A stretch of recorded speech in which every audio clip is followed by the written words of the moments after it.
Boa noite a todos. Vamos ler aqui esse livro, Casamento Cristão. Casamento de Adão.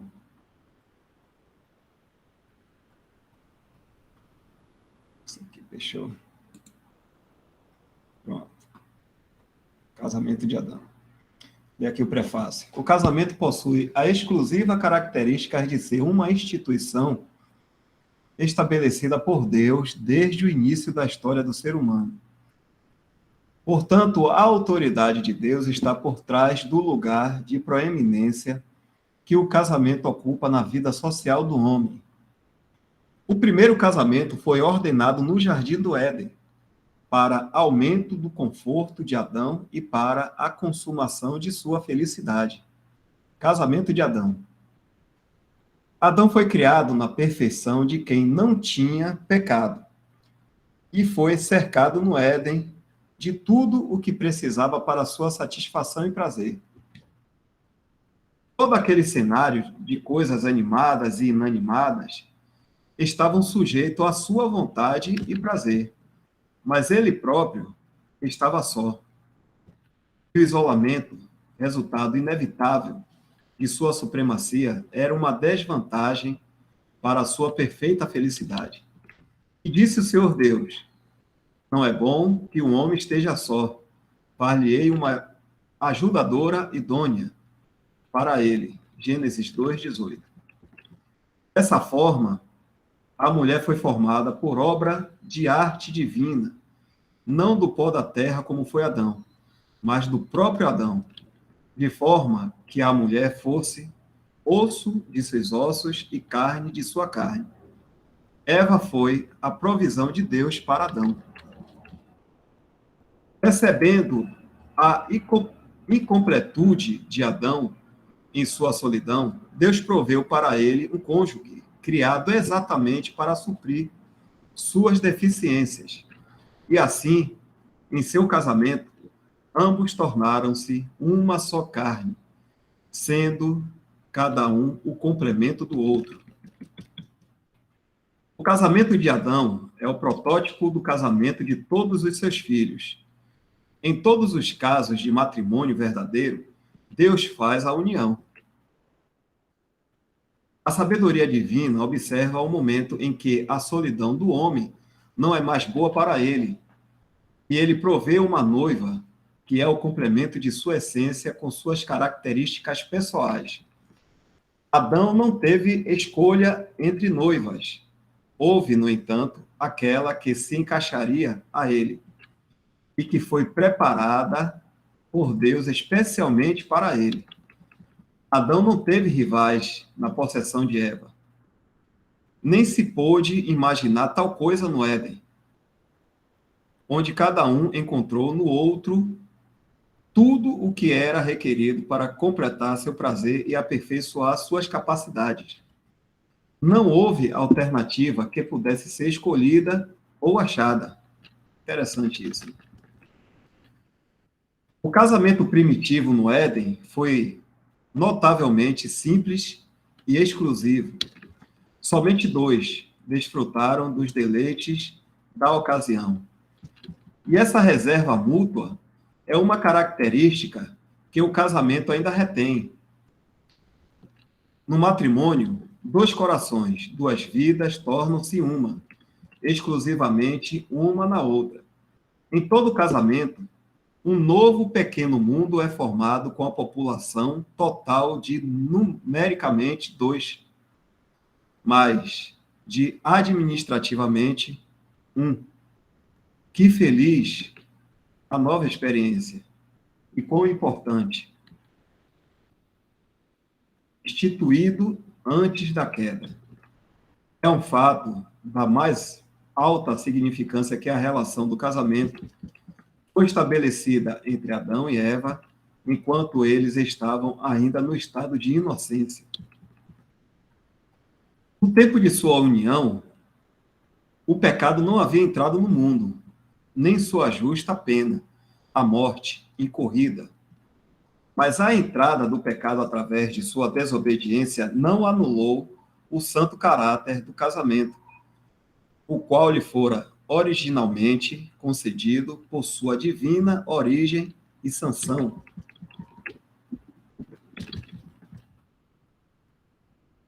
Só um momento.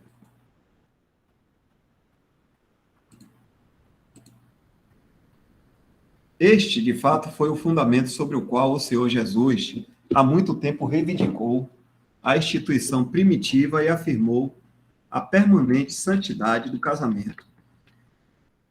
Não foi uma relação introduzida pela lei de Moisés, por exemplo, né? Mas a vida conjugal foi o propósito de Deus para o homem desde o exato princípio de sua história. Então, o Senhor, ao responder aos sofismas dos fariseus, disse-lhes: não tendes lido que aquele que os fez no princípio macho e fêmea, os fez? Mateus 19:4. E não leram eles também na mesma conexão? E serão dois numa só carne?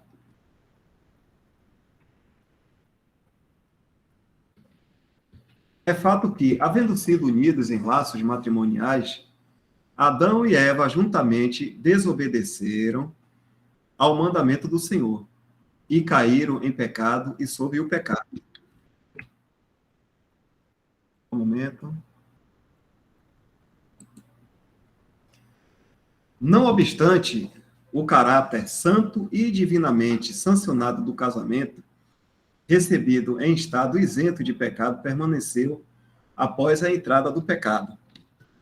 Deus fez único o casal e fez um exclusivamente para o outro. Como disse o nosso Senhor, Deus os uniu por laço que são indissolúveis pelo homem. Esse caráter de permanência está atado ao casamento ainda, como sempre foi.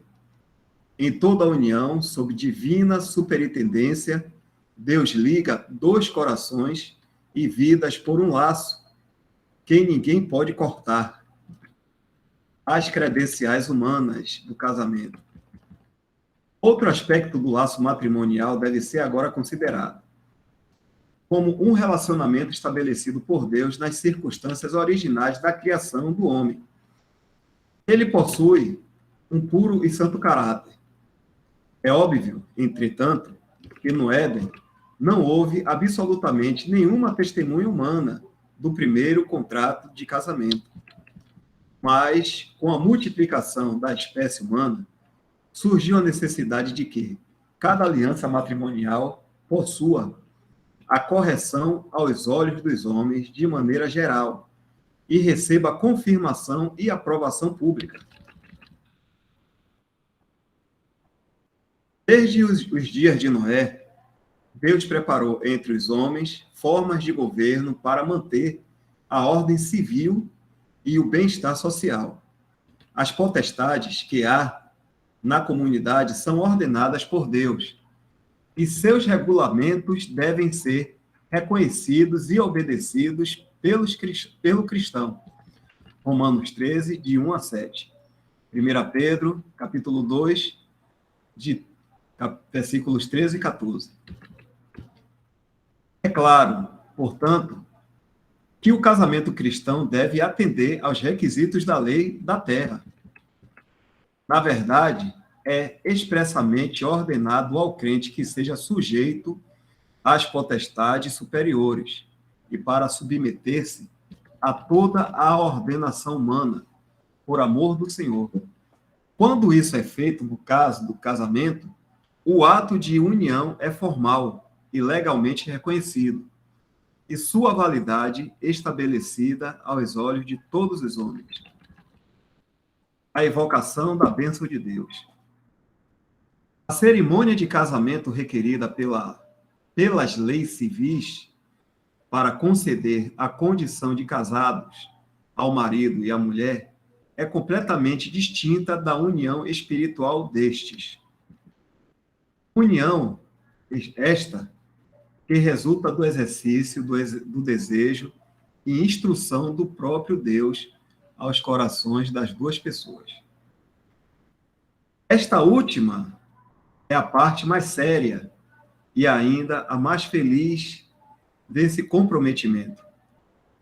Por essa razão, o casal, realizando a natureza solene do primeiro passo que eles tomaram na vida unida para a qual eles se comprometeram, procuram os irmãos, juntamente com as orações da Assembleia a seu favor.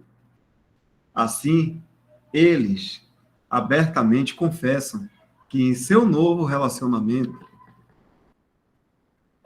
seu desejo é receber a ajuda divina para que possam caminhar junto no temor do Senhor, em obediência à sua palavra e no adiantamento da glória de seu nome.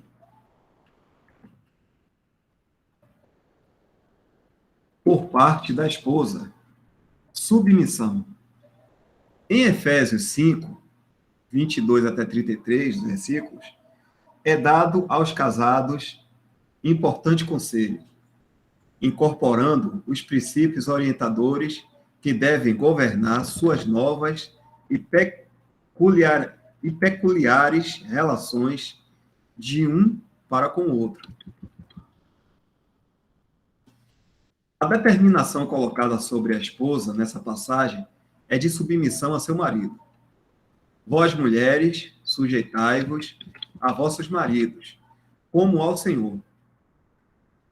Esse hábito da sujeição feminina é impopular neste século XX, e mesmo assim, a esposa cristã é exortada pela mais alta autoridade a praticá-lo. E independente de quão fora de moda na sociedade mundial esta obediência possa ser, a esposa não tem como escapar de sua responsabilidade de render a sujeição ao seu marido, como ao próprio Senhor. Senhor este que a responsabilizará por sua conduta. Mas a submissão, portanto, solenemente ordenada, não é a cega obediência mecânica de um escravo ao seu dono, como, por exemplo, de um israelita a um capataz egípcio. Melhor que isso é a feliz sujeição que surge involuntariamente de uma apaixonada devoção ao amado, uma pronta submissão ao desejo do homem amado, sem necessidade de compulsão, ou mesmo de insistência. Como ao Senhor. Para uma mulher crente existe uma autoridade contra a qual não há apelo. Assim, o apóstolo traz o próprio Senhor diante da esposa na questão de sua submissão em sua relação de casada. Ela precisa submeter-se ao marido como ao Senhor. O Senhor Jesus é o modelo para todos os seus daquela perfeita obediência que é agradável a Deus. Ainda que era filho, aprendeu a obediência por aquilo que padeceu. Apesar de continuamente acompanhado de dor e sofrimento no curso de sua sujeição, obedecer foi para ele uma alegria. Nosso Senhor ainda deleitou-se em fazer a vontade daquele que o enviou.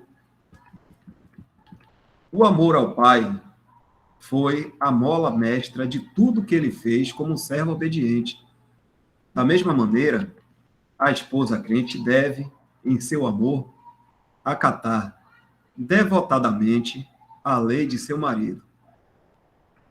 No entanto, a determinação aqui é relacionada com o nome do Senhor, não tanto no exemplo de obediência daquele que a autoridade de seu marido é derivada. Ela deve se sujeitar ao seu marido, como ao Senhor. É exortada a reconhecer o Senhor Jesus por trás do seu marido como autoridade governante e direcionadora na vida familiar. Como a cabeça da mulher é o homem, assim a cabeça de todo homem é Cristo. 1 Coríntios, capítulo 11, versículo 3. Portanto, as piedosas decisões do marido expressarão o desejo do Senhor para ela, e a estas ela renderá obediência com toda boa vontade e alegria, assim como a igreja está sujeita a Cristo. Assim, a devota esposa cristã será sujeita a seu próprio marido em todas as coisas. Versículo aqui 24, lá de Efésios. Bem, já são 9h39, vai dar 9h40. A gente poderia deixar essa parte do marido para a próxima segunda-feira. Tudo certo? Muito bom, muito bom.